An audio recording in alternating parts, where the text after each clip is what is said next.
All right, what is up, everybody, and welcome back to a college football edition with Deep Pockets and Kenny, NYC KB here. We're going to break down the college football bracket, give some reasons of our agreements and also some disagreements about the bracket. Really just give a little bit short and sweet of what's going on with college football right now because there are just so many inconsistencies, and we want to talk about it today, and we're going to light some fires here and have some fun. So, Kenny, welcome to the show. First off, how was your weekend? How do you feel so far about this college football bracket? We'll get into more stuff, but how do you feel so far about what you've seen in the college football world? Like I've been saying for months and for years, college football is totally ruined, and you can see it now that teams are backing out of bowl games. College football is completely ruined. NIL has completely ruined the sport. There's no monitoring of how much a team is paying players. It's a free for all. It's a wild, wild west, and somebody needs to take control of it. There's coaches leaving before the season's even over. There's a coach that left, believe it or not, for a team that's going to be in the college football playoff. So if this team wins, does it count for him as a championship still? But I don't want to be like ESPN and sit here and fluff and talk for 10 minutes at the beginning of the show. Let's just get right into some of the surprises and what's the other one we have on there? Surprises and biggest snubs. We'll talk about all snubs. That. Yeah, exactly. We're not going to fluff it. First off, before we get into it, embarrassing what ESPN did today for 20 minutes, talked about all this fluff when they knew exactly what was happening. Just embarrassing. Terrible production. Embarrassing to watch all around. But let's get right to my question before we go on to the next thing. How many times did they say the word Alabama in the first 20 minutes of the show? Is it over or under 30? Is anyone counting? It had to be over. I mean, it was basically a Bama production is what it was. So SEC, Bama production, call it what you want.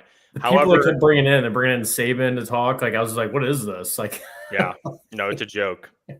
Well, let's start it off, Kenny. I want to talk about this bracket, and when I say I want to talk about this bracket, I want to talk about biggest surprise, biggest snubs. So we obviously saw Alabama lose yesterday to Georgia. They finished with 3 losses in the college football season.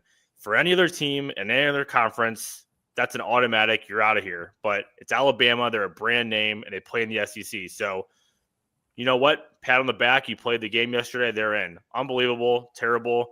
And then you saw Notre Dame, who at the beginning of the week, they were in the college football playoff. So there was no way they were going to drop out, right? Miami was behind them. Everybody was talking about it, the controversy.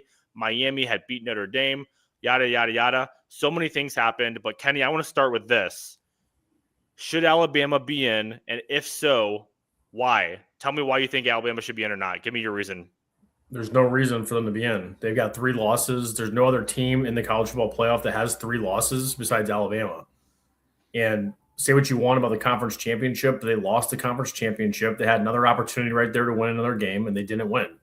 So they shouldn't be in the college football playoff. And if they're going to be in, then BYU should be in as well, who only has 2 losses and who played in their conference championship game. And BYU is getting no love in the Big 12, and that's what made me really mad, is that all these people are saying Bama this, Bama that. They played in the conference football championship for the SEC, great, but BYU did too, but why doesn't BYU get any love? Alabama played awful in the championship game. They played awful. 28-7 loss. Yeah. What's that? 28-7 loss yesterday. They were never competitive. It was never a game. Never a game. They didn't look great. So I don't know what the hell the committee is actually sitting there watching all day in Grapevine, Texas. They're showing all these guys sitting around a table. What the hell are you watching? Any college football fan that's watched football all year knows Alabama did not deserve to make it in. I don't care what you say. They shouldn't be in. What's your thoughts? So here's my biggest gripe about it, and we can talk about it here all day, and I think a lot of people are going to say, well, they play in the toughest conference in the country. No, they don't. The SEC is a good conference, but it's not the best conference in the country all year long. There's a lot of dead weight at the bottom of it. We'll get to that later on. My biggest gripe is they want to say it's a full body of work. So beginning of the season, middle of the season, end of the season, full body, full season long. Well, guess what? I don't care if Florida State was ranked at the beginning of the year or got ranked after they beat Alabama. Florida State ended 5-7 and bottom of the ACC. You know what? Alabama lost to them first game of the season, 31-17. That's probably one of, if not the worst loss of one of these Power 5 or Power 4 schools in the college football playoff. The committee needs to look at stuff like that. I hate when they say, "Oh, it's more of what you've done recently." No, it's about what you've done all year. Okay, they beat Georgia once, but that game against Georgia, fourth game of the year. Well, look at the end of the year. If you want to talk about end of the year, they just lost to Georgia 28-7. So there's no consistency with how they select these teams, especially if you're an SEC team. And I just hate how they say, "Oh, well, now the college football playoff, or sorry, the conference tournament championship is really not going to hurt you if you lose. Like, it's just whatever." But there's just a lot of inconsistency with it. Too much hypocrites in that room. Bama should not be in. They lost 3 games. They had their chance to win yesterday. If they win, they're in. If they lose, they're out. And that's my opinion on it. So I would have liked to see them actually stand up for once and say this team doesn't belong here. It's just a joke, and now they're going to have their shot to beat Oklahoma after losing to them in the regular season. I just hate it. I hate to see this. I know we're not going to talk mainly about the matchups, but interesting matchup. Like they paired them both together. Yeah, for a second time facing off, and if I was Oklahoma, I'd be mad if I was Oklahoma. But it's crazy. What a world we live in now in the college football playoff, and how much it's changed since you and I were in school just less than 10 years ago. It's crazy to see how much it's changed and how sad it's gotten, where it's come to kind of this. Yeah, and here's Kenny, we were talking about it yesterday. I want to bring this up as a great example because this was back. I know I was in grade school at the time, which is crazy to say it was that long ago. But Mizzou, so we were big Mizzou fans at the time. Mizzou was number 1 in the country. I believe at the time they were 12-1. They were playing for the Big 12 championship. They played Oklahoma, so they were number 1. And they went into that Big 12 championship game. I remember this. I know it's a lot different than what it is now. There was only 2 teams who would make the playoff. It was 1 and 2, basically your top 2 seed. Well, Mizzou lost that Big 12 championship game, and they got screwed over. They didn't get to play in the national championship because they had to play that extra game, whereas other teams somehow don't play or whatever the case may be. I just think you're going to say one time it works, one time it doesn't. If you lose in the conference championship or if you do win it, there's just too many ridiculous inconsistencies about it. Yeah, I mean, go back to 2011 when Oklahoma State was left out as the 3 seed because they wanted LSU and Alabama to play again after playing in the SEC championship. They just couldn't get enough of it. Like they had to play again in the next week in the national championship. Like it's ridiculous. So here's my other gripe about it is there was no respect for BYU. Absolutely zero respect. There was never discussion on them making the playoff. It was all just, BYU is kind of sitting in the corner. They have to beat Texas Tech to get in. I mean, again, it's SEC bias. Because Alabama plays in the SEC, they had that cushion for them. Whereas BYU, they had to win to get in. They had no other option. And I think that's ridiculous. They played Texas Tech, who is a top 3, top 4 team in the country. Lost to them both times. Those were the only 2 losses they had.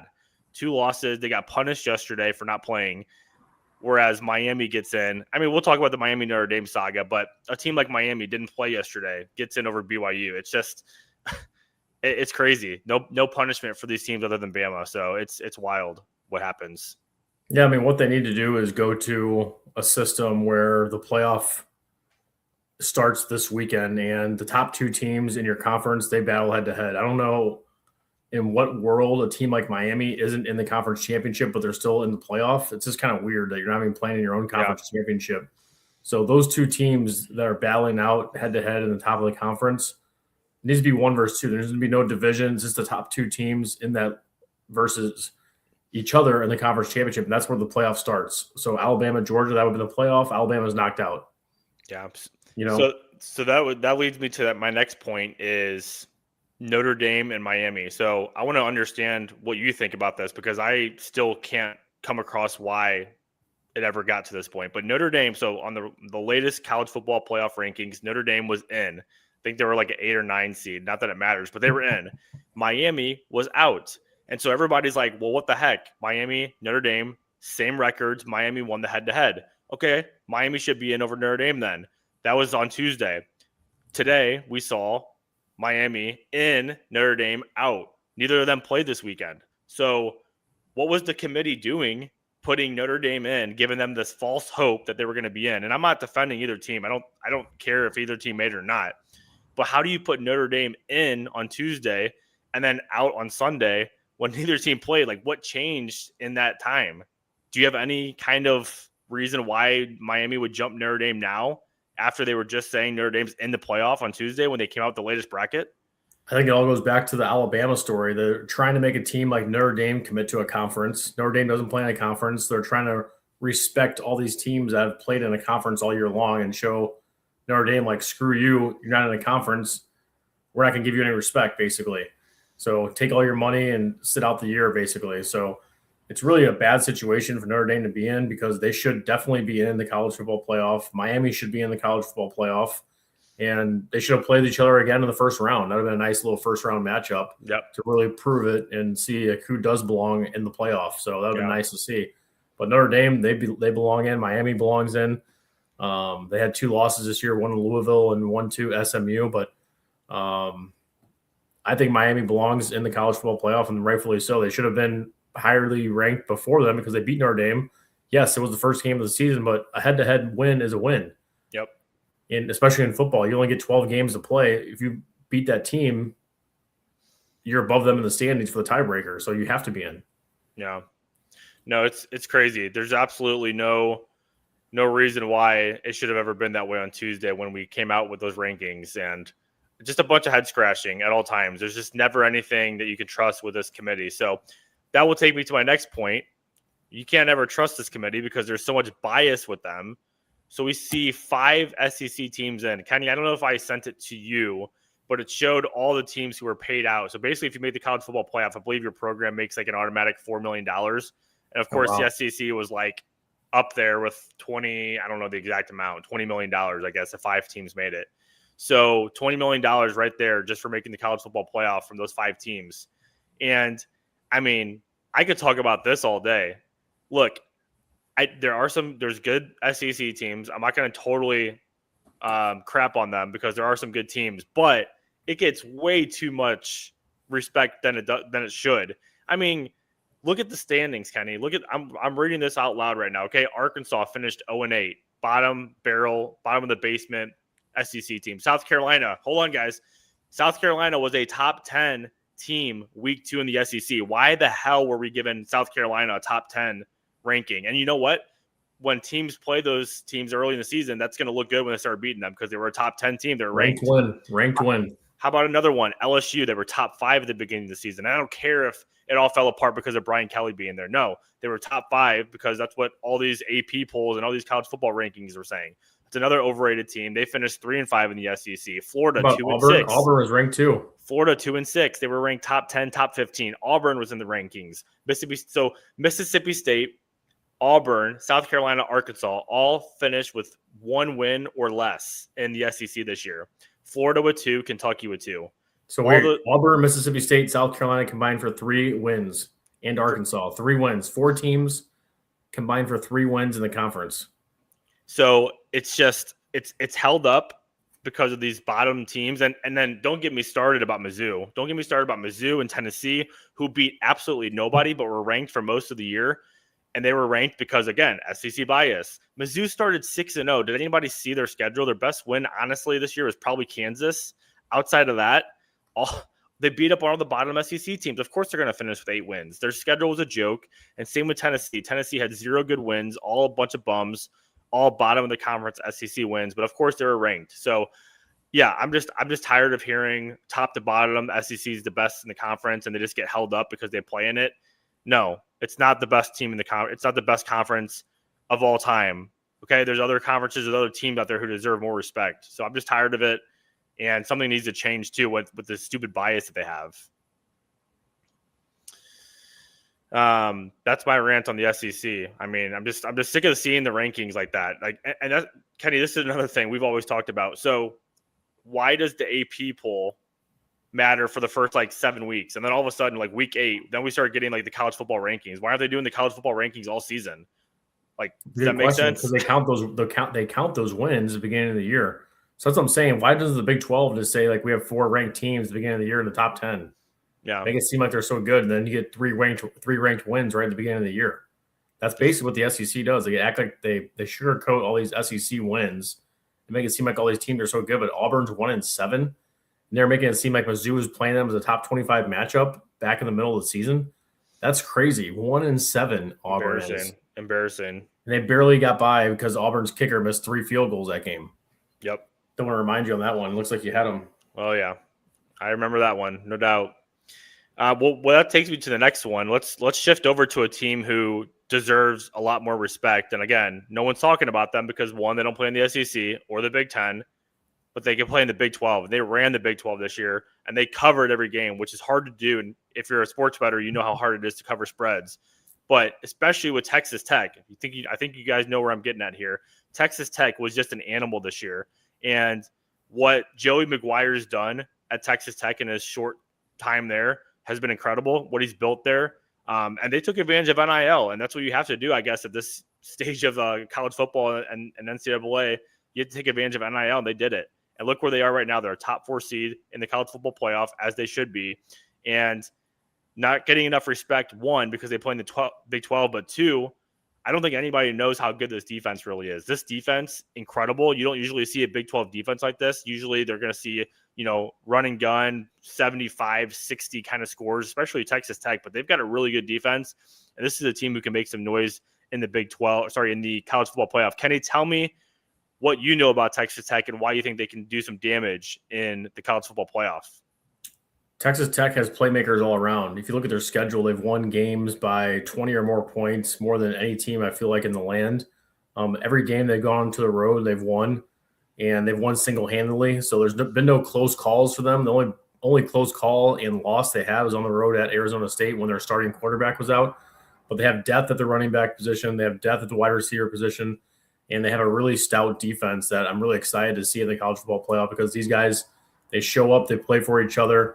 And like you mentioned at the beginning, Alexi, Joey McGuire, the head coach for Texas Tech, knows how to coach football. And they're making the best out of their NIL money. I think they spent $25 million this year in NIL. Yeah. That's been coming out. And they built a roster that they know they can compete with. So no one's giving them, any credit because they think it's old Big 12 Texas Tech, gunslinging, like you said, up and down the field. But they're going to shock some people. They're going to win at least 2 games, I'm calling. And they're going to be right there in the semifinals or actually the championship game. Let's go. Competing for the national championship. And I called this at the beginning of the year, and I've always liked McGuire as the hire there because he's a high school coach from Texas. He really knows his backyard and knows where to recruit. And he's proven it this season because he's built a program. This is his 3rd year, I feel like, or 4th year at Texas Tech. Let's see. I'll look it up. Let's see.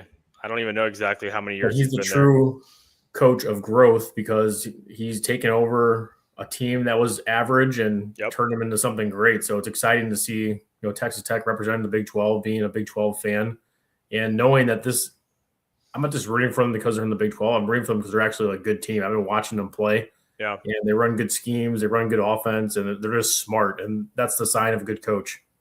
So Joey McGuire started his first year, 2022 at Texas Tech. So he's in his 4th year. He went 8-5 his first year, 7-6 second year, 8-5 last year, and now he's 12-1 in a college football playoff first round bye. So good for him and good for Texas Tech.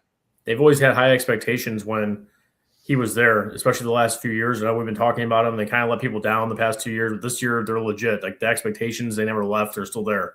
Yep. And I love their path. I mean, they'll play the winner of James Madison and Oregon. Most likely it is going to be Oregon, but I love the matchup for them. I think they can absolutely beat Oregon in that game. I expect them to. And then, it'll come down to who wins the next one, which will be Alabama, Oklahoma, who's going to play Indiana. And I think they can beat either of those teams too. I just really think this Texas Tech defense is what's going to hold them up. And usually you say, well, why wouldn't it be the offense? Because this Texas Tech defense is legit. And it kind of reminds me of that year Oklahoma State was really good defensively. We should have made the college football playoff if we would have beaten Baylor in the championship game. But that defense was just stout all year. That's what won them a lot of games. But Texas Tech can do it all. They got a good offense. They have a great defense. And that's what I think will be the difference when it comes down to it in the college football playoff. So really looking forward to it. That's the thing, though. Like going back to that year when we lost to Baylor, I know it was only 6 teams in the playoff prior to that year, and then expanded again to 12. But what happens if this is the same year when Oklahoma State loses to Baylor in the Big 12 championship? Are we automatically out? I don't know. That's what I'm talking about. And that's why I'm such an advocate for BYU, is because just because you're playing in this game, it kind of hurts you if you're not in the SEC. If you're in the SEC, you're fine. But why? This goes back to my point. And let us know down in the comments why you think that's the case, because it shouldn't be the case that Yeah. Teams are not playing, or teams are playing in the championship. Like, it's got to be one or the other. No doubt. There's just something that's got to change, and there has to be something more structured with this. And there can't be these, well, let's see if this happens or that happens. No, there's got to be something more set in stone, that we just don't have these random things happening when it happens to championship weekend. And let's go into our next point, Kenny. Is conference championship weekend almost pointless? Like, we're looking at it now. Like, we saw yesterday, Ohio State and Indiana played. Okay, they were 1-2 yesterday, and basically they just flipped, so they're still 1-2. How much did that really matter? Whatever. You saw Bama lose yesterday. That didn't really matter. BYU lost yesterday. That apparently mattered. So my question here is, should we just go away from conference championship weekend and start the playoffs like this week? Or what do you think? Yeah, I think you got to bump up the playoffs a week, because it's got to match the schedule as well. Like, college football is going into the next semester. January 18th is when the championship game is. Yeah. How are people supposed to transfer and get enrolled in new schools if you're in the transfer portal? And there's still guys that are going to transfer off those teams. Like, how's that even allowed? Like, that's what I'm saying. When I go back to my point, college football is ruined. This is the reason why it's ruined. Like, guys are transferring. They're trying to get the most money they can. They're really making these student athletes, and I don't even call them student athletes anymore. They're not student athletes. No. None of these kids are going to school anymore. These guys are just worried about how much money they're going to make. They're playing at different schools every year. There's just no way they're going to school anymore. But back to my question, though, real quick. Were you surprised Texas Tech was a 4 seed? Do you think they? I thought they for sure would be a 3 seed. To be honest, I don't think it really matters. I think as long as you get that first round bye, and honestly, I think it actually sets them up better. I think they're better as a 4 seed, because I think their half of the bracket is easier than the bottom half. But yeah, I mean, I don't think I was too surprised. I didn't expect them to jump Georgia. They're not going to jump Texas Tech over Georgia, and you knew they weren't going to drop Ohio State and Indiana too far. So That's crazy. I wasn't really surprised. I'm glad. I'm just glad they got the first round bye. That's a huge advantage for all these teams who don't have to worry about playing that extra game. I know they probably would have hosted if they would have had that spot, but no, I think it's fine. But yeah, no, I didn't expect them to jump to a 3 seed. My other question, or my other point I was going to say, is my reasoning for why I think a conference championship should almost just go away is because I hate that we just automatically award these teams who do not play this weekend. So yeah, like, it should or shouldn't hurt you. That's always the question. No one really knows the answer to it. But like teams like Texas A&M, don't get me started with them. Another soft SEC schedule this year. Really no good wins in there. And honestly, they could have had 2 losses if it wasn't for that miraculous comeback against South Carolina. I remember they were down like 30-3, and they had that huge comeback against bottom of the barrel South Carolina. So I kind of hate that they just, didn't have to worry about this weekend. It's almost better to not play championship weekend. Like, seriously, A&M sat, no problem. Oklahoma sat, no problem. And I think Oklahoma deserves a little bit more respect than Texas A&M does. But I hate that these teams can just sit and stay idle, because it helps you more. Oregon, another team, sat idle, and they're number 5 in the college football playoff. Yeah, you're sitting idle. You're not having to use any guys. Worry about someone getting an injury at this point of the year. Yeah, this is a great spot to be in. If you're idle and ranked inside the top 10, there's no benefit for you playing. Like, and that puts the teams. The teams get a first round bye in the top 4, but still, these guys get a bye right now. It's like the best spot to be in, like 5, 6, 7, 8 spot. So my idea, and I don't know, I feel like other people have said this one too. I don't know for sure. I haven't seen it recently, but I think I've heard this idea before, and I like it. Is you either select the top 2 or the top 4 teams of each conference if you want to avoid the controversy. Like, if you can't be top 4 in your conference, then there should be no complaining. Like, top 4 SEC teams, top 4 Big 12 teams, top 4 Big 10, top 4 ACC, and then keep it to 16 teams like that. And then there should be no crying about it. If you couldn't be a top 4 team in your conference, go play in the Duke Mayo Bowl, because that's where you belong. So I think going to something like that would maybe clean some things up. And I know you might have a little bit of a gripe with this. So that was my next question is, do you agree that teams like James Madison and Tulane should be in the college football playoff? Because I understand. I truly do understand that. Okay, they're all FBS. They're the same level, and they'll never have a chance at winning unless they're in a kind of bracket like this. So I like the idea of allowing one of them to get in, but like you said earlier, it's like, do they really have a chance? So what are your thoughts? James Madison, Tulane, they're in the bracket. What do you think about it? No. The group of four should have their own playoff. It's like having DeBerg play against Vianney in baseball. Like, no. Like, they might win one game or upset somebody on a bad year, but there's no way Oregon is going to lose to a team like James Madison. Like, it's going to be ugly. Yeah. It's going to be a waste of time. It's just like, why are we doing this for the sport when all this money is involved? Teams are getting $4 million a year to get into the top 12, but we're putting these two garbage teams from the group of four into the college football playoff. No, like James Madison and Tulane go play in another playoff that the football committee can make. Like, have the committee go sit there and ponder for hours about who else should be playing in the group of four. Like, I'm sick of the committee. Go make another bracket. Maybe the winner of that bracket can get invited or something. I don't know, but no way. I'm not wasting my time watching these games. And like I said, not to lose any respect for these teams that made it this far and had a great year as well. Yeah, that's where a lot of these coaches are coming from. Tulane coach is getting promoted to Florida. North Texas coach is getting promoted to Oklahoma State. Eric Morris, great hire, but North Texas. That was North Texas guy. It's the minor leagues of Division I college football. These teams aren't competing for any championships. These guys aren't going to beat anybody that's going to be in the playoffs. So no. And I think when I first saw this happen, like last year, I was like kind of excited about it just to see how they would do. But you make a great point, and this is my point to it is, I think they're trying to make this kind of like college basketball, and it's not even comparable. No. College basketball, there's like 12 guys on a team, and like, anything can happen on a random day because like basketball is just a lot more even. Football, it's a totally different animal. Like the guys who are going to Alabama and Georgia and all these teams, like they're just different animals compared to like what you're getting at James Madison and Tulane. And maybe one of these years, one of those teams will make an upset first round, but can they really win 4 games that get to the championship? The amount of depth, number one, the amount of coaching that they have for these programs and stuff is outlandish. But just the amount of depth in each position, because the third string quarterback probably at Texas Tech is probably a starter at James Madison, so just they have so much talent across the board in the Power Four, teams that it's not comparable. And so my next point was I saw somebody say today, this is what the college football rankings are 1 through 12. And so if we took away, the allowing a team like James Madison or Tulane in, then you probably truly get your top 12 teams in, like 1 through 12. So everybody who's in right now, but then you throw in Notre Dame makes it and BYU makes it. So essentially you replace Notre Dame and Notre Dame and who did I just say? Alabama? No, sorry.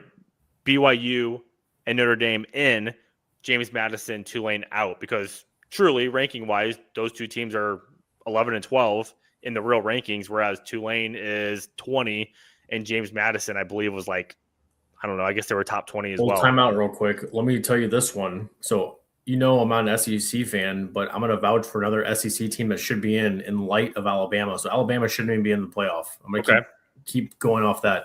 Okay. But the team that should be, all the people down in Nashville, it should be Vanderbilt. Vanderbilt should get that 12th spot. BYU should be 11. They should have dropped for playing in the Big 12 championship.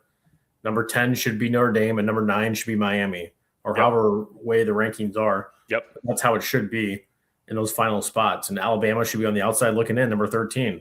Yep. They have 3 losses, and 3 losses in the playoff, especially where they're at sitting there. It doesn't make any sense. And I'm going to keep going back to it. I'm going to lose lots of sleep over it. It doesn't make any sense. I'm going to wake up tomorrow bitching and moaning about it still, but it's not going to fix anything until they actually fix the problem, which is removing some of these cupcake first round games. Like a game like that for Oregon, that's basically a first round bye right there too. Yeah, I know. It's 2 weeks off. Yeah, I know. Something needs to change. And if you truly want your top 12 teams in, then get your top 12 teams in. And do something else with the other teams like Tulane and put them in their own bracket. Tulane or Texas, James Madison, put them like in their own four, like Final Four for them, and let them battle it out for something because I just don't think they compete. They They can can win a national compete. championship still. It'll just be FBS, whatever it's called, maybe Yeah, FBS, put it like something lower. Yeah. group of five, whatever it's called. Like, I don't think there's any disrespect in that and having you win that championship. Everyone knows that the significant level of play is totally different Oh yeah. because those schools don't have the NIL budget to compete, nor should they, Nope. being a group of five. But it goes back to scheduling as well. And I talked about this with you a lot over the season. Scheduling games in the SEC after week 3. They should not be scheduling these cupcake teams in the SEC on week 11 or week 12. That's basically a bye as well. They're scheduling all these teams like Appalachian State or whoever else they're playing, Southern Tech. Name a couple of teams that some of these SEC teams are playing. Chattanooga. Shoot, I mean, Alabama just played like Eastern Illinois or something. Eastern Western Illinois, Kentucky. Western Kentucky. I mean, there's another So that needs to stop. So Mercer. the scheduling in college football has to stop. Yes, if you want to schedule in Ohio State or whoever you want to schedule in the first 3 weeks, by all means do it. If you think you're good, schedule it and get that win. Yep. However, you shouldn't be playing any non-conference games after week 3. It needs to be all conference from that point on. That's something that respect to the Big 12 does, that they don't schedule any cupcakes after week 3. It's all conference games just because of how the scheduling used to be. There only used to be 10 teams in the Big 12. Now it's evolved to 16. But they also need to bring back the Pac-12. Like, nobody wants to see UCLA playing Michigan and counting that as a Big 10 game. I'm sorry. I'm sick of those days. USC is not in the Big 10. Bring back the Pac-12 after dark and have the Power 5 like it used to be, the Power 5. And all of it changed because of TV money. All the TV money, all the billing, all the ESPN Plus bullshit, all that changed and hurt college football for the worse. And Oklahoma and Texas leaving for the SEC. Like, what are we doing? Yeah, all these conferences, it's just not the same. I was talking about it yesterday with some friends, and we were just saying like the classic old Big 12 is what was so fun. You had the Colorado when they were there, or I know they're back, but Colorado and Nebraska, Missouri, Texas Tech, Texas A&M, like those were the great days of the Big 12. That was like all tradition. And then you saw Texas A&M bolt for the SEC. Okay, and then that ruined the Texas and A&M rivalry. Like they used to play every single year. And then that went away for 10, 15 years, however long it was. And then you rip away Kansas, Missouri, great rivalry, great thing that we saw every season. That's ripped away. Oklahoma State, Oklahoma, like you're just taking away from these rivalries, and it sucks because you hate that as a college fan. Like I'm sorry, just because no loyalty. I mean, you can't make Missouri and Arkansas a rival because they're border rivals. Like, that's not a rival. That's like the Cleveland Indians and the Minnesota Twins being rivals. Like, no one thinks that's a rivalry. And no one's ever going to think it's a rivalry. So college football is built on geographic areas where you can easily travel to a game every Saturday. That's what I missed about the Big 12. Like, you live in Oklahoma, I'm going to come down. We're going to drive down to Waco, Texas, like we've done before. That was fun. Nowadays, you might not even play Baylor. You might not even play Baylor that week. So it's just like frustrating because you just don't know what the schedule is going to be from year to year, and the TV deals have totally blown it out of proportion. It really is. Yeah, I hate seeing, especially in the Big Ten. Like I don't really love the Big Ten, but to see like UCLA playing Ohio State on a random night or something, or Rutgers playing one of those schools, it's like, what are we doing? This just doesn't make sense. So, yeah, no loyalty, no tradition anymore like it used to be. They need to fix it. I don't know what they will do, but they definitely need to fix it and make it what it was because it's not the same, which really does suck. All right, well, good stuff on that. I know we talked about the matchups a little bit. We talked about the controversy, the SEC being biased as always. They're always biased on the SEC and all the teams who are ranked. Texas Tech, love what they've got going. I know you probably have had a chance to look at the bracket. Is there a first-round matchup that you're excited about? I know we have Alabama over playing at Oklahoma. We've got James Madison. And before I actually get your question, the two spreads. So Tulane's playing Ole Miss. Let's ask you, if you haven't looked at it already, can you guess the spread? Let's play the guess the spread game. Can you guess the Ole Miss spread against Tulane? I'm going to say like 12.5, minus 12.5 Ole Miss. 16.5. Close. You were I close. was gonna say 17. I downed it. I took it down a notch. Wow. And then my other one is JMU, James Madison, at Oregon. What's your spread guess on that? Minus 19 Wow. and a half. On the dot, almost 20 and a half. So Oregon is 20 and a half. This is a playoff game. Yeah, I know. Isn't that sad?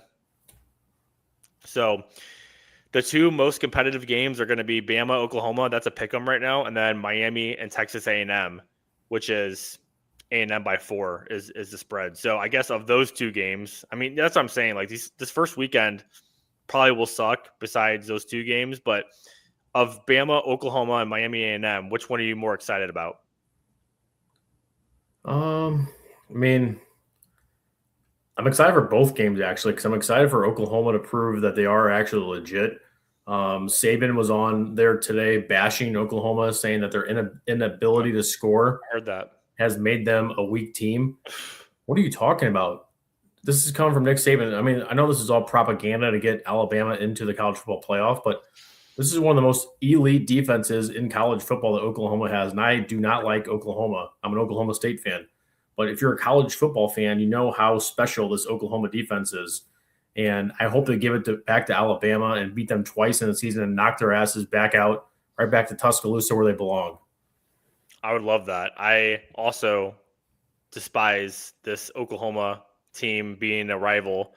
But yeah, I mean, you can't totally discredit their offense. I mean, look at some of these games they played. I know their defense is what their main focus is and their strong suit, but I mean, they put up 23 points against Alabama, big bad Alabama. They put up 33 against big bad Tennessee. What was the final score against Alabama when they played them? 23-21. Okay, so if Oklahoma's defense is right there and their inability to score, they scored 23 points on you. Yeah. And you couldn't score more than 21 against Oklahoma's defense. Yeah. So Saban needs to zip his mouth and just retire from ESPN in general as well. Go drink your little Coca-Cola down in Tuscaloosa and watch football. Yeah. I'm sick of seeing him too. Oh, like he's the Godfather coming on TV. Wait, don't forget. He was apparently a big influence in Lane Kiffin going to LSU. Apparently, I don't know if you've heard this, Kenny, and I think it's true. Nick Saban was like on the hiring committee or something for LSU, and I'm like, what? Like I saw something weird. I have to check my sources for that, but I swear I saw something that said Nick Saban was like part of like the interview process. I mean, just like, isn't he part of Alabama? Like, what the hell? I know that was his mentor. Yeah. He said that he would have called Nick Saban and who's the other guy he called? Pete Carroll. Your lovely guy, yes. Pete Carroll. Oh, gosh. You should be in jail. So, you see that video Portnoy made about him? Yes. That was pretty. Thing was watching. It was 24-14 Denver against the Oakland Raiders today. And the Raiders went down, made a 30-yard pass. Guy caught it. And as he was getting up, he grabbed the Denver guy, and it made it seem like the ball got like taken out by the Denver guy, but it wasn't. And the referees, of course, called a delay of game. And then what does Pete Carroll do that should belong in jail? Mr. Pete kicks a field goal. They cover the spread of 8.5. What a crazy ending. So Portnoy made this video saying that he should be arrested. Yeah, that was wild. That was wild. It really makes you think, people, if you're a bettor, especially a sports bettor, I know a lot of what I do on my page is about sports betting, but if you watch games, that had to be like the sketchiest of all. I mean, with 3 seconds left, you're going for the field goal. Like, what are we doing? I mean, going on to this Miami Texas A&M game, you asked if I'm excited about this. I'm excited for this first round matchup as well because I think Texas A&M is a fraud team. Oh, yeah. I think they look good by beating all these weak teams this year. Yep. And I'm really excited to see if Miami can take it to them and beat them again. I'm excited to see how Texas A&M shows up after getting their asses handed to them against their bigger brother, Texas. So they moved to the SEC. Now Texas is in there right there waiting for them. -4 is the spread I see here on ESPN. Is that the correct, Alexi? Yep, that's correct. Four is the spread. Yeah, I'm excited to see how Miami shows up in that first round playoff matchup, and hopefully they got a little steam and some revenge for almost being left out of the college football playoff, and they take care of business on the road at Texas A&M. Yeah, I'm excited for that one too. And a big reason why is because we're getting the A&M team who apparently is one of the best. They were number 1, number 2, whatever they were ranked for most of the year. So they should just blow them out, right? They should win this game by 10 plus. They're in the SEC and they just blew through the bottom of the conference. So Only -4 against Miami, -4. why is it 4? Yeah. Why are we going to even watch this game? They should win this game by 20. So yeah, I'll be a big Miami fan on Saturday. I think they play on Saturday. I mean, and look at Miami. I know the ACC is not the greatest conference. Obviously, there's some weak spots here in this conference, but they beat Notre Dame to start the year. Great win. That's good win to have. And then they had a little bit of a slip up in the middle of the season. They lost by 3 to Louisville and by 6 to SMU. And those were both down to the wire games. So it wasn't like they had a terrible loss. Those are teams that, they gave them those games. Louisville finished, let's see, I'm looking at the standings right now. Louisville finished top, middle of the pack. They were 8-4 in the conference, which is whatever. By 3 points they lost. And then they lost to SMU by 6 on the road. And SMU was like a decent team in the conference as well. So I'm excited. Oh, SMU finished second in the conference. There you go. 6-2 in conference, 8-4 overall. So it wasn't like they played bottom of the barrel teams and barely knocked them out. They've won 4 straight going into the college football playoff. Big win on the road against Pittsburgh. They won 38-7. I think they have a real shot to win outright against Texas A&M. I might be jumping on their +4 there. Yeah, I was sold onto the media hype as well as they were talking about Texas A&M being the best team in college football, how they are steamrolling everybody in the SEC. Then I looked at their schedule towards the end of the year, and I was so mad that I took them against Texas after seeing their schedule, and you convinced me that they had a weak schedule, and I wish I would have analyzed it even more. I'm like, wow, they really haven't, number one, played anybody in the SEC. They got the easiest schedule in the SEC. They won against all these ranked teams at the beginning of the year to inflate who they are, and I think that's what the SEC does. The SEC does. They play all these ranked teams at the beginning of the year. And somebody's got to win out of the Mizzou Texas A&M game. Somebody's got to win out of Mizzou and Auburn. So they keep those teams ranked and they just keep them playing each other. So at the end of the year, someone's going to be ranked ahead, So and they got the best of the scenario. They have 5 teams in the college football playoff this year. That's $20 million for the SEC conference that they get to split amongst all the members. And I know not every game is going to be like a blowout where, if you look at the schedule, you see these results and you say, oh, wow, like Texas, like for example, Texas Tech, they blew teams out. Like there was just no competition pretty much. And then you look at Texas A&M, and yeah, there were some games like they beat Missouri pretty handily. Good win for them, I guess, on the road. LSU on the road, but I feel like that's when LSU started to kind of fall apart. But then you look at like Arkansas; they only beat Arkansas by 3 on the road. They beat Auburn by 6, and I remember that Auburn game. There was a lot of controversy at the end of that. I think there was some like missed call for Auburn that kind of screwed Auburn over. And A&M won that game by 6. And then, of course, like I talked about earlier in the show, that miraculous comeback against the worst team in the conference, arguably, or one of the worst teams, South Carolina. They won that game. They weren't missing anybody like Texas Tech. Texas Tech, that's what I'm saying. It has single-handedly beaten all these teams, all these cupcake teams as well, by 20 or more points in some of these games. Like they show up, and that's what I'm excited about seeing Texas Tech in the college football playoff. Yeah, so I know they're going to show up better than this Texas A&M team is. Yeah, I'm not impressed with A&M. So their best win outside of Notre Dame, I'll give them Notre Dame. But outside of that, Missouri and LSU, and that's only because they were ranked at the time they played. No, I don't care. I think that's a very weak, overrated Texas A&M team, and I like Miami over them this weekend when they play at Kyle Field. Is it Kyle Field they call it? Don't even care. I don't even care either. I don't care to check. But, yeah, we pretty much broke down the matchups. And then is there any other points you want to make? I know we've pretty much went through all of our reasons here of who we think should have been in, who should have been out. Not going to solve anything, obviously, but they definitely do need to fix some things. But anything else you want to add about, like, the bracket or just in general on college football as to what it is today? Yeah, final thoughts are BYU deserves to be in the championship as well. Yeah, they lost 2 games, but those 2 games were to Texas Tech, the front runner in the Big 12, and a lot of people are going to see how Texas Tech shows up in this college football playoff. So save this, bookmark this. I'm saying Texas Tech is going the way. Yeah, they're going to win the national championship this year. So a Big 12 team is going to win the national championship and puts more respect on that league like it deserves.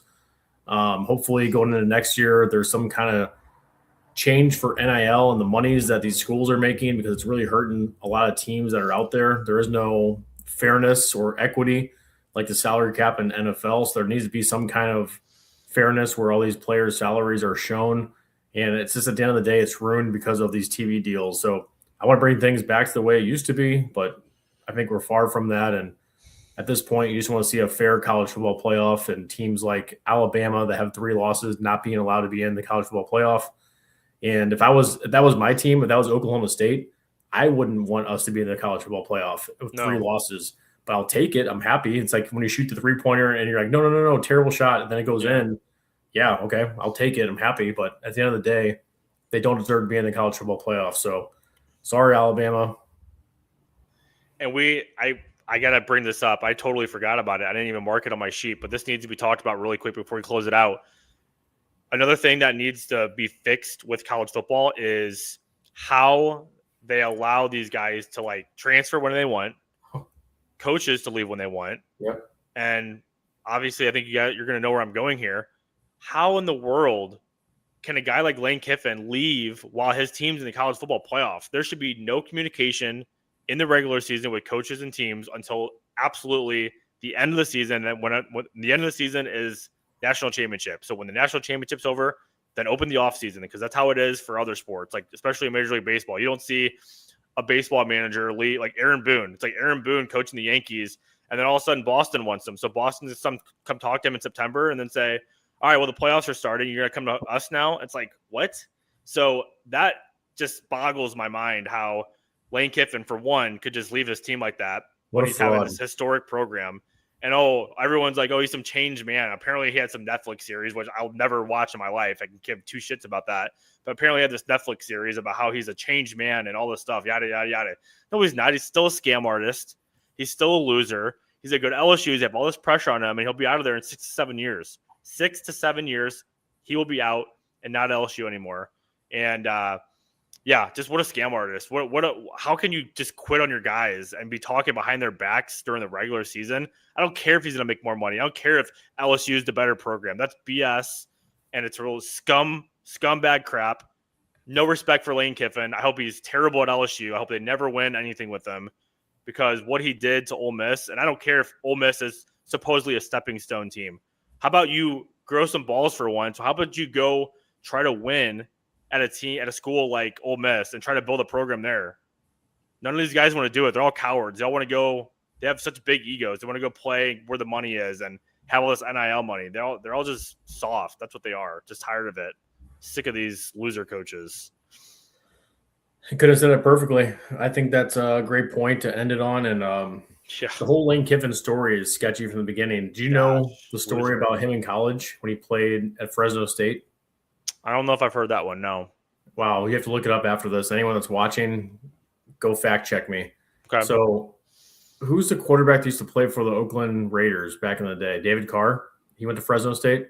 Oh, yeah. Yeah, Carr. So listen to this story. So David Carr beat out Lane Kiffin when he was a freshman. Okay. When David Carr was a freshman, he was better than Lane Kiffin. Lane Kiffin, I think, was a senior at Fresno State. Okay. He was getting all the reps with the first team moving into the season. And then Lane Kiffin came out to practice one day. Is a story. This is a true story if you look it up. And I'm looking at it now. Yeah. Lane Kiffin came out to practice wearing shorts and a t-shirt, and the coach was like, "Why aren't you in your pads?" And Lane Kiffin said, "He's taking all the first team snaps. I'm not going to waste my time." Oh my gosh. So then from that point on, the next day he came out with a clipboard and said, "I'm starting my coaching career." He called his dad, apparently Monty Kiffin, for more advice. And his dad was like, "You're not quitting the team. You're still going to be a part of it." So that's when he started coaching his career right there. He quit as a starting quarterback at Fresno State. So you can just see it. It's a behavior pipeline all the way throughout the course of the year. So wow, I didn't know that. Loser coach to leave Ole Miss. I imagine that being for anyone else's team that's not a blue blood, and to build what you did at Ole Miss is incredible. But your whole reputation is now tarnished for leaving when you did. You don't think this job could have came up at a different time and you could have waited and taken the job? Why now? And that's what I said. I said, if this were me, if I want to go to LSU, and if LSU really wants me, they'll wait till I'm ready. I'm going to say, hey, you guys want me? Wait for me. If you don't want, if you want to take a risk on somebody else, be my guest. Go take them. Go take somebody else. I'm coaching my team. We're in the college football playoff. We're going to go and try to win something here. I'll talk to you after the season's over. And that's what I think is such a joke about college football is these guys can coach. These guys can just talk to get teams in the middle of the season. Like James Franklin, the guy was out at Penn State. 2 weeks later, he's basically at Virginia Tech walking out their gym, saying, I love it here. It was my family. He's just at Penn State for 10 freaking years or however long it was. I love it here. Like, yeah. Like a bunch of freaking used car salesmen is what they are. Yeah, James Franklin is another fraud as well. It should just never happen. That there needs to be something where you can't transfer in the season. You have to wait till the season's over. And if you want to sit out, then you're suspended for next year's games. If you just want to sit out because your team sucks, well, then guess what? If you transfer, you're going to sit out at least 2 to 3 games or however many games you sit out that year. How about that? How about if you sit out 5 games because you don't want to play anymore, you want to transfer? Good, sit out your first 5 games at the next school. There needs to be some kind of punishment for this because it's been getting so soft that once something starts to crumble, everyone just starts to quit. Let's all just quit. Let's save our eligibility. Let's play till we're 27, 28 years old because I don't want to play the rest of the year because my team sucks. No, you committed to this team. You committed to this school. Stay with them and figure it out. I'm just tired of the softness. It's ridiculous. Play till we're 27, 28. There's so many guys now that are 27, 28 playing college football. I'm tired of Back it. in the day, it was like one guy, Brandon Whedon, dominating the Big 12. Yeah. Now there's like every team has like 4 or 5 guys that are 27, 28 years old. Yeah. No, they got to fix it. They got to fix this crap, man. There's just too many things up in the air. Coaches can just leave whenever. Players can leave whenever. But especially I think the top of the icing on the cake for me was Lane Kiffin leaving a college football playoff team. It's like, how do you even do that? Like, I just could never. If I knew I got my team there to that point, I'm like, we're coaching. Yeah, it's not like they're having a bad year or they just had like an okay year, kind of like Mizzou. A lot of rumors were out there for Eli Drinkwitz, but then as the year went on, after they won, they were 5-0. Everyone was like, "Oh my God, Mizzou's 5-0." Like you look at their schedule, like, dude, they played nobody. No. And the same thing with their basketball team, lost by 20. They played nobody. There you go. I mean, I'm from St. Louis, Missouri, and like I said, I did used to root for Missouri at one point because that was a state school, the biggest sports program representing the state. So yeah, you root for them, but now like I moved on, went to a different school, went to Oklahoma State. Now I'm an Oklahoma State alum. But it's just crazy to see how college sports has evolved, and nobody wanted Eli Drinkwitz after they saw how exposed he was in some of these games. So. Some guys are good recruiters. Some guys are just once they get the X's and O's together, it's like, what are you doing? So yeah, we'll see how that one goes at Mizzou. Yep.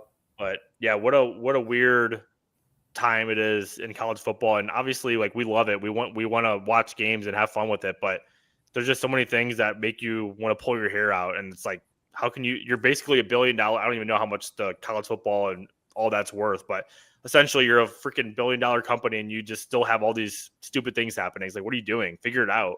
Yeah. It's sad to see, like I said, how it's evolved. It's like the 4th or 5th time I've said it, but it is. And I'd love to hear what everyone else out there that's watching this video, if you made it this far, let us know some of the things that you think college football can fix down below in the comments. We'll try to get to every one of them. We usually are really good about responding to every comment. But if there's things that college football needs to fix, let us know down below. If we've already talked about it, we'll try to reply in the comments as to where we talked about it. But we'd love to hear everyone else's opinion about the structure of the playoff, the structure of scheduling, because now I don't think a team like Texas is going to schedule a team like Ohio State ever again, because they can just schedule a cupcake game at the beginning of the year and be 10-2 and not have to worry about playing Ohio State. But they did schedule them and they lost. So Ohio State would be saying the same thing if they would have lost. They would have 2 losses. Would they still be in? Yeah, I know. And this is the last thing before we close it out. We're just short and sweet. What are your quick reactions to Notre Dame saying they don't want to play in the bowl game? And then I think there's 2 other teams who opted out. But what are your thoughts on that really quick? There's 4 teams I know for sure, but the fact that they don't want to play in the bowl game, good for them. Good. They need to stick it to ESPN. Don't make the money off ESPN by playing in a bowl game and get all the advertising and media money, all that kind of stuff. So no. Don't play in the bowl game. It doesn't matter anyway. Your best players aren't even playing to begin with. What's the point of playing in bowl games anymore? They totally ruined the sport of college football. There's no reason to play in a bowl game anymore. Those 12 extra practices, they don't mean anything. Yeah. Before it was a developmental period. It wasn't really about playing in the bowl game back in the day. It was more about you have those 12 extra practices, develop some of these younger guys to give them opportunities to play in a meaningless game. to end the year strong on X's and O's and get some more guys experience for some of these guys that are graduating, but also for the graduating seniors that aren't going in the NFL. One more last hurrah to play on the field again. But that you're taking that away from a lot of these teams just because of the way college football is. So good for them. The Big 12 has fined Kansas State, and the Big 12 has fined Iowa State too, I think. Iowa State $500K for not participating in the Big 12 championship, but they have valid excuses because of the coaching changes right now. So it's just all up in the air. You don't know who's even going to be playing. Guys can opt out. Guys can enter the transfer portal. It's just a joke. And on top of that, Baylor has opted out. They're one of the backup teams. They're 5-7. They're one of the teams that have opted out as well, but they're not going to get fined because they're not 6-6 and they're not contractually obliged to play in a bowl game if they're 5-7. They're one of the extra teams that was just there. Yeah, again, this is another example of how much college football has changed. Like 10 years ago, everyone loved bowl season. Like everyone's like passion for it. There's like loyalty, there's tradition. Oh, Mizzou's playing Oklahoma State in a bowl game. Like that's awesome. Like you get excited for it. It's just a little fun. Yeah, it doesn't mean anything, but it's just fun. Like you have that pride to want to go watch it and hang out and whatever. So yeah, I was just thinking about this on the train all the way back from the city, all the way back out to Long Island, and I'm like, back in the day, you're excited for bowl games to see who your team was playing. You get that chance to travel to like Memphis or a chance to travel to Florida for the summer for the end of the winter where it's cold and go to a warm place, try somewhere new, play against a different team. Like it was fun.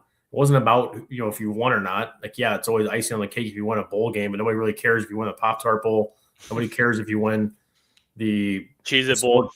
What's the one down in Florida? It used to be called the Guaranteed Rate or some stupid. Well, I know Mizzou's playing the Gator Bowl, Tax Slayer Gator Bowl. Who are they playing against? Virginia. Gross. Yeah, let's go watch it somewhere. Let's go to the bar and watch it. Yeah, you want to watch it with us? Let us know. We'll come pick you up and get some pizza. But yeah, it's just like they used to be fun where it'd be a travel opportunity. I was lucky and fortunate to go to a few games. Went to the Cotton Bowl.